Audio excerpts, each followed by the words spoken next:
আমার স্ত্রী পূজাকে ১ মাসের জন্য ট্রেনিংয়ে যেতে হয়েছিল, তাই বাড়িতে কাজ করার জন্য আর কেউ ছিল না। তখন আমার স্ত্রী পূজা বলল, আমি আমার মাকে তোমার কাছে ডেকে আনতে পারি, যাতে সে তোমার দেখাশোনা করতে পারে। তখন শাশুড়ি মাও বাড়িতে আসতে রাজি হয়ে গেলেন। পূজা ১ মাসে ট্রেনিংয়ের জন্য কলকাতা চলে গেল। বাড়িতে আমি আর আমার শাশুড়ি মা, আমরা দুজনেই ছিলাম। এক রাত খুব ঠান্ডা পড়ছিল, তাই আমি আমার ঘরে ঘুমাতে গেলাম, কিন্তু সেখানে শাশুড়ি মা আগেই ঘুমিয়ে পড়েছিলেন। যখন আমি ঘরে ঢুকলাম, শাশুড়ি মা বললেন, কি হলো জামাই? আমি বললাম, বাইরে খুব কড়া ঠান্ডা আর আমার ঘুম আসছে না। তখন শাশুড়ি মা বললেন, কিছু না, তুমিও এসো। যখন আমি বিছানায় গেলাম, শাশুড়ি মা বললেন, তুমি এখনও খুব কাঁপছ, কাছে এসো, আমি তোমার ঠান্ডা মুহূর্তেই দূর করে দেব।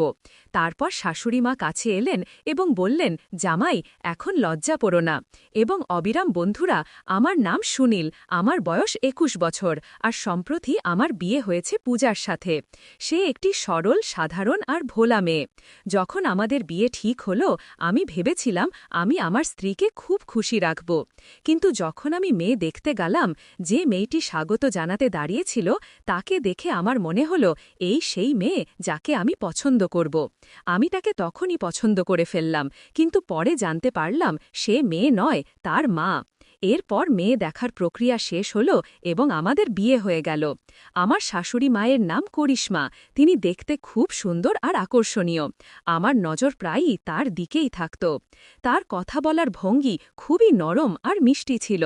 তার নামের মতোই তার মধ্যে এক অন্যরকম জাদুকরী সৌন্দর্য ছিল।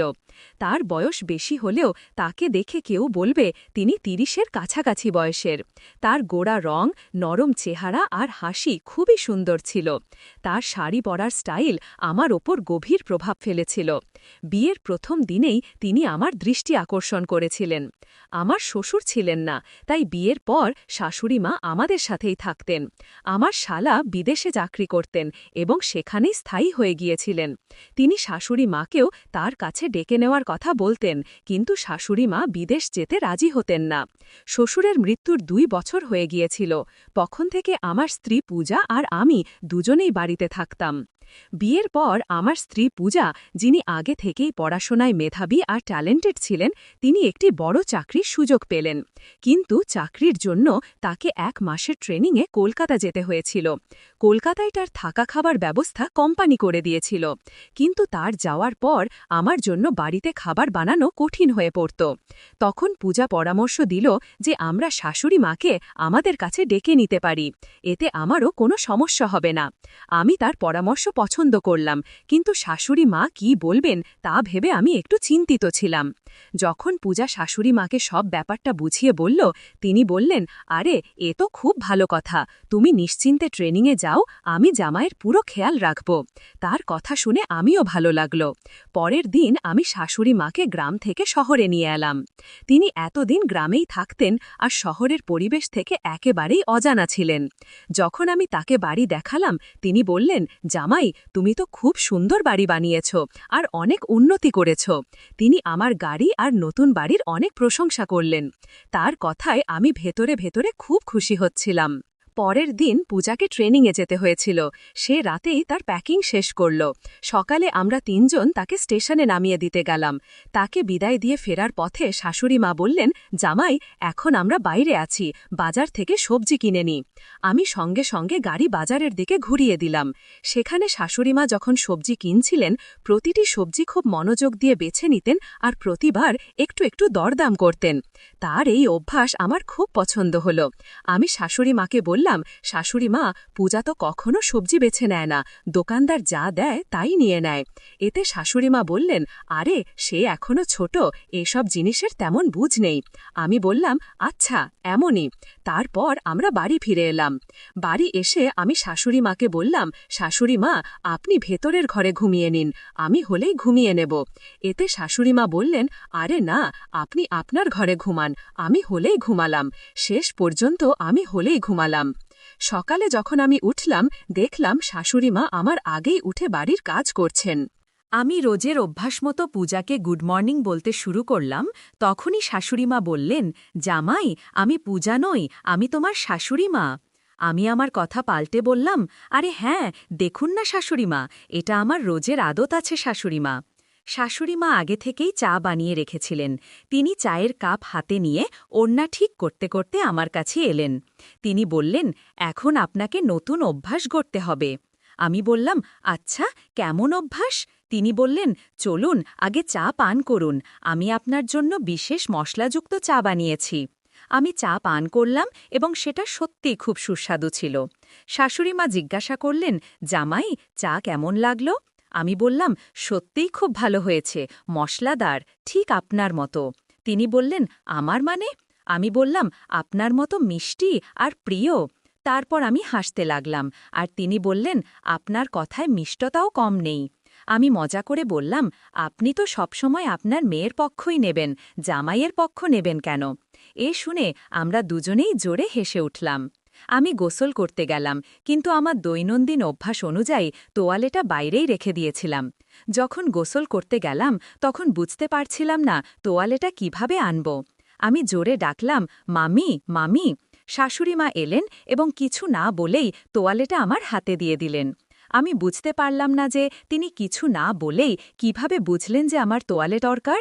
আমি গোসল করে বের হয়ে অফিসের জন্য প্রস্তুত হয়ে বেরিয়ে গেলাম। আমি শাশুড়িমাকে টিভি চালানোর পদ্ধতি বুঝিয়ে দিলাম, যাতে তিনি বাড়িতে একা থাকলে বিরক্ত না হন।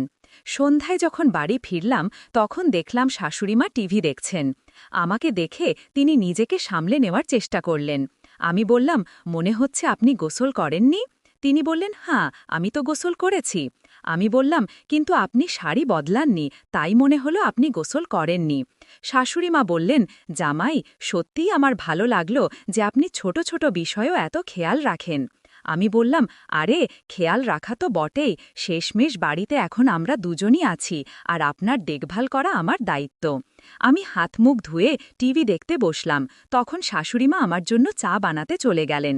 তার বাড়ি আসায় বাড়ির পরিবেশ একদম শান্ত, পরিষ্কার আর আনন্দময় লাগছিল। পূজা যখন বাড়িতে থাকত তখন আমার জন্য চা বানাত, কিন্তু শাশুড়িমার বানানো চা আর খাবারে এক আলাদা স্বাদ ছিল। আমরা দুজন কথা বলছিলাম, এমন সময় শাশুড়িমা জানালেন যে তিনি পূজার সাথে ফোনে কথা বলেছেন। সে আমাকে খুব মিস করছে এবং আমার সম্পর্কে অনেক কিছু বলছিল। আমি জিজ্ঞাসা করলাম, পূজা কি বলছিল? শাশুড়িমা বললেন, কিছু বিশেষ না, শুধু এমনি। আমি একটু গভীরভাবে জানতে চাইলে তিনি বললেন, আরে, সে বলছিল যে তুমি গোসল করতে গেলে প্রতিদিন তোয়ালে বাইরে ভুলে যাও। এ কথা শুনে আমি হেসে উঠলাম। শাশুড়িমাও বললেন, হ্যাঁ, এটা তো তোমার দৈনন্দিন অভ্যাস। তারপর তিনি বললেন, তোমারও পূজাকে খুব মিস হয় নিশ্চয়ই? আমি উত্তর দিলাম, হ্যাঁ, খুব মিস হয়, কিন্তু আমি 1 মাস পর্যন্ত ফিরতে পারবো না, তাহলে কি করব? শাশুড়িমা হেসে বললেন, আরে, আমি তো আছি তোমার দেখভালের জন্য, আমি কি তোমার কোনো কিছুর অভাব হতে দেব? আর যদি কোনো অভাব মনে হয় আমি সেটাও পূরণ করে দেব। এ কথা শুনে আমি অবাক হয়ে তার দিকে তাকালাম। তারপর আমি শাশুড়িমাকে বললাম, শাশুড়িমা, পূজার চলে যাবার পর থেকে আমাকে হলঘরে ঘুমাতে হচ্ছে, এখন আমার অভাব কে পূরণ করবে?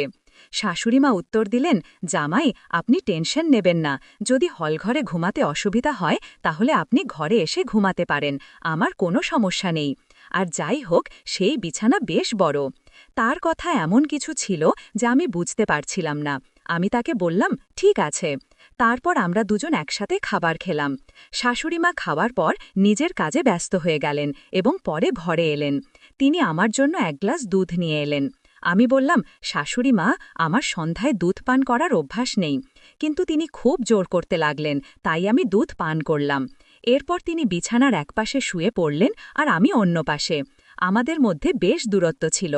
রাতে কখন ঘুম এসে গেল টেরই পেলাম না, কিন্তু মনে নানা চিন্তা ঘুরছিল। সকালে উঠে দেখলাম শাশুড়িমা এখনও ঘুমাচ্ছেন। আমি তার দিকে তাকালাম, তিনি ঘুমে খুব সুন্দর লাগছিলেন। আমি তাকে দেখেই চলেছি, এমন সময় তার চোখ খুলে গেল এবং তিনি আমাকে দেখে ফেলেন। তিনি হেসে বললেন, জামাই, আপনি কখন উঠলেন? আমি বললাম, এখনই। তিনি বললেন, রাতে আমার খুব ঠান্ডা লাগছিল, আমি আপনাকে জাগানোরও চেষ্টা করেছি, কিন্তু আপনি উঠলেন না আর সমস্ত কম্বল নিয়ে একাই ঘুমিয়ে পড়লেন। আমি হেসে বললাম, শাশুড়িমা, আমি ঘুমিয়ে পড়েছি, টেরে পাইনি। তারপর আমি ডিউটির জন্য বেরিয়ে গেলাম, কিন্তু সারা দিন তার কথা ভেবেই কাটল। শাশুড়ি মা পূজার চলে যাওয়ার পর আমার সাথে খুব খোলামেলা কথা বলতে শুরু করেছেন। এমনটা গত 4 মাসে হয়নি। আমার মনে হল সম্ভবত শ্বশুরের না থাকায় তিনি একাকিত্ব অনুভব করছিলেন। সন্ধ্যায় বাড়ি ফিরে দেখলাম প্রতিদিনের মতো তিনি আমার ঘরে। আমি হেসে বললাম, আজ ঠান্ডায় আমাকে ছেড়ে দিও না। আমি কম্বল দিতে গিয়ে বললাম, আপনি নিন, আমি কম্বল ছাড়াই ঘুমিয়ে পড়ব। এতে তিনি বললেন, আরে এখন ঠান্ডার মাস চলছে, আর যাই হোক পূজাও তো তোমাকে ছেড়ে চলে গেছে, এখন বাড়িতে শুধু আমরা দুজনই আছি, কে এসে আমাদের দেখবে। আমি কম্বল নিয়ে ঘুমানোর চেষ্টা করলাম। শাশুড়ি মা আমার জন্য দুধ এনে রেখেছিলেন, কিন্তু আমি দুধ পছন্দ করতাম না, তাই তা পান করিনি। গ্লাসটি টেবিলের নিচে রেখে দিলাম। শাশুড়ি মা জিজ্ঞেস করলেন, দুধ খেয়েছ? আমি মিথ্যা বললাম, হ্যাঁ খেয়েছি। কিন্তু তার এই প্রশ্নের পর আমার ঘুম আসছিল না। শাশুড়িমা ঘুমিয়ে পড়েছেন বলে মনে হচ্ছিল, কিন্তু কিছুক্ষণ পর আমি টের পেলাম যে তিনি ঘর থেকে বেরিয়ে গেছেন। আমি ভাবলাম হয়তো কোনো কাজে গেছেন। কিছুক্ষণ পর তিনি ফিরে এসে আমার পাশে বসলেন। তিনি আমার কম্বল টেনে নিলেন এবং পূজার মতো আমার খুব কাছাকাছি চলে এলেন। আমি বুঝতে পারছিলাম না কি ঘটছে এবং সামনে কি করা উচিত। অবশেষে আমি হঠাৎ চোখ খুলে দেখলাম শাশুড়িমা তার ফোন পাশে রেখে সব রেকর্ড করছিলেন। আমি ভয় পেয়ে জিজ্ঞেস করলাম, আপনি কি করছেন? শাশুড়িমা চমকে গিয়ে বললেন, তুমি দুধ খাওনি? আমি তার কথার মানে বুঝতে চেষ্টা করছিলাম, কিন্তু কিছুই পরিষ্কার হচ্ছিল না। আমি জিজ্ঞেস করলাম, আপনি ফোনে রেকর্ডিং কেন করছিলেন? তিনি কোনো উত্তর দিলেন না, কিন্তু আমি দ্রুত ফোনটি তুলে দেখলাম যে সেখানে আমার ভিডিও রেকর্ড হচ্ছে। তখনই আমি বুঝতে পারলাম যে শাশুড়িমা গতরাতে দুধে ঘুমের ওষুধ মিশিয়েছিলেন এবং আমার অসহায় অবস্থার সুযোগ নিয়ে আমার ছবি ও ভিডিও বানাচ্ছিলেন। আমি সব বুঝে গেলাম। দ্রুত ফোন থেকে ভিডিও ডিলিট করে দিলাম, কিন্তু শাশুড়িমা বললেন, করিশ্মার ফোনেও ছবি আছে। এটা শুনে আমি বুঝলাম যে পূজাও এই ষড়যন্ত্রের অংশ। শাশুড়িমা সব কথা বলতে শুরু করলেন। আমি নিঃশব্দে তার কথা শুনলাম এবং তারপর 112-এ কল করলাম। 10 মিনিটের মধ্যে পুলিশ আমাদের বাড়িতে অনুমান করতে পারেননি যে আমি পুলিশ ডেকে দিয়েছি। আমি পুলিশকে পুরো ঘটনা বললাম। তখন সত্য প্রকাশ পেল যে পূজা এবং শাশুড়িমা আসলে মা মেয়ে নন, বরং বোন। তারা দুজন একই গ্যাংয়ের সদস্য ছিল, যারা ছেলেদের বিয়ে করে তাদের ভিডিও বানাত এবং তাদের সম্পত্তি হাতিয়ে নেওয়ার ষড়যন্ত্র করত। আমার এই বিয়ে একটি ম্যারেজ ব্যুরোর মাধ্যমে হয়েছিল, তারই আমি সময় থাকতে এই ফাঁদ থেকে বেরিয়ে আসতে পেরেছি এবং বড় আর্থিক ক্ষতি থেকেও রক্ষা পেয়েছি। এই শিক্ষা আমি সারা জীবন মনে রাখব। বন্ধুরা, এই গল্প বলার উদ্দেশ্য কারও মন খারাপ করা বা কোনো অনৈতিক কার্যকলাপকে উৎসাহিত করা নয়, শুধু আপনাদের সচেতন ও সতর্ক করা। সমাজে এমন ঘটনা থেকে সতর্ক থাকুন এবং অন্যেরও সতর্ক করুন। আপনি যদি আমার গল্পটি পছন্দ করেন তাহলে ভিডিওটি লাইক করুন, চ্যানেলটি সাবস্ক্রাইব করুন এবং এই ভিডিওটি যতটা বেশি লোকের সাথে শেয়ার করুন। আবার দেখা হবে এমনই আরেকটি গল্প নিয়ে। ধন্যবাদ।